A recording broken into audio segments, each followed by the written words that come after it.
The southwest border, 1992 to date, has faced dramatic shifts in illegal activity, including changes in smuggling tactics and a drastic influx of illegal immigrants and narcotics.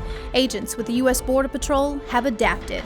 In fiscal year 1992, San Diego sector arrested more than 560,000 illegal immigrants, nearly half of the nation's total.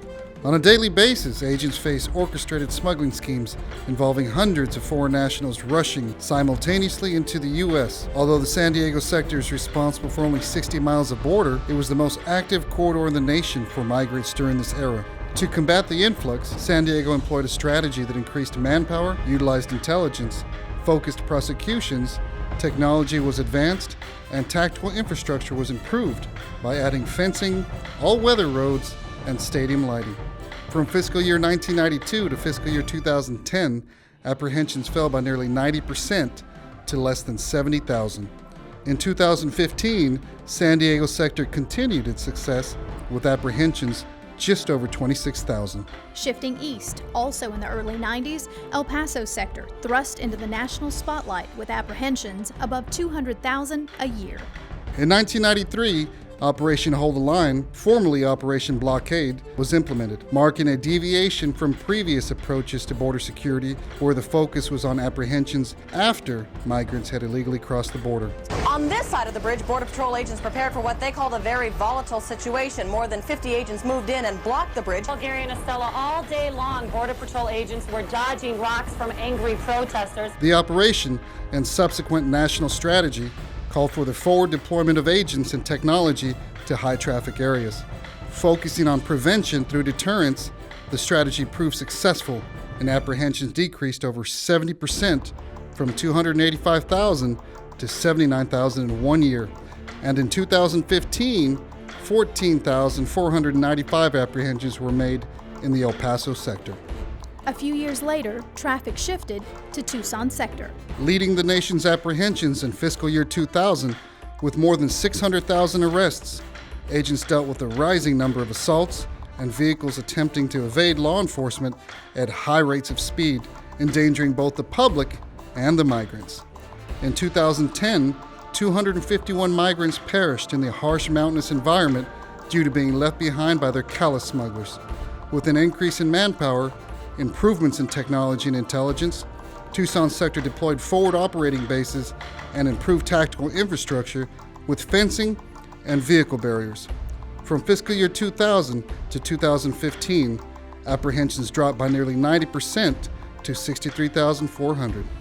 Illicit border activity shifted to neighboring Yuma sector in 2005. Agents were inundated with heavy traffic, and apprehensions steadily increased to over 138,000.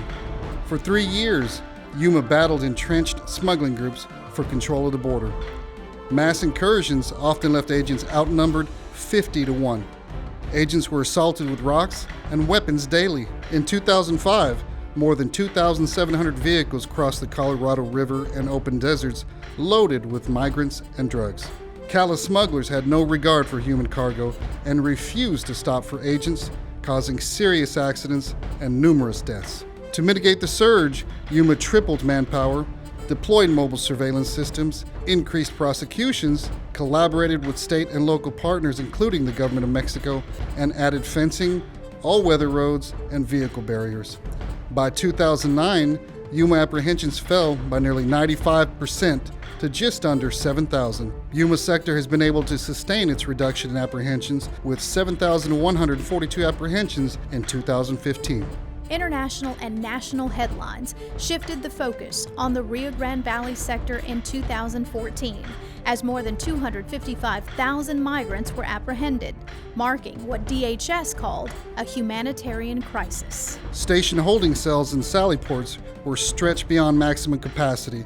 The inhumane conditions of stash houses brought concerning amounts of health risks as the numbers of illegal immigrants skyrocketed through the sector. Today, RGV sector is approaching record high numbers of migrant deaths as callous smugglers place the helpless migrants in perilous situations in attempt to evade line agents as well as circumvent traffic checkpoints. These ruthless criminals force Border Patrol agents, as well as our state and local law enforcement partners, into dangerous situations as they are pursued through our communities, leading to injuries and property damage.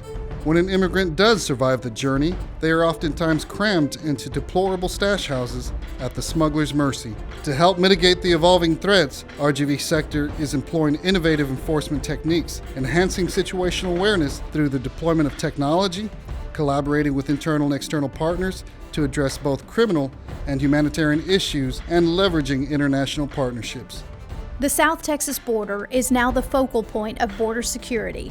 As we continue to identify and deploy resources and work with our local, state, federal, and international partners, we seek to transform the Rio Grande Valley by continuously striving to make the South Texas border safer than ever before.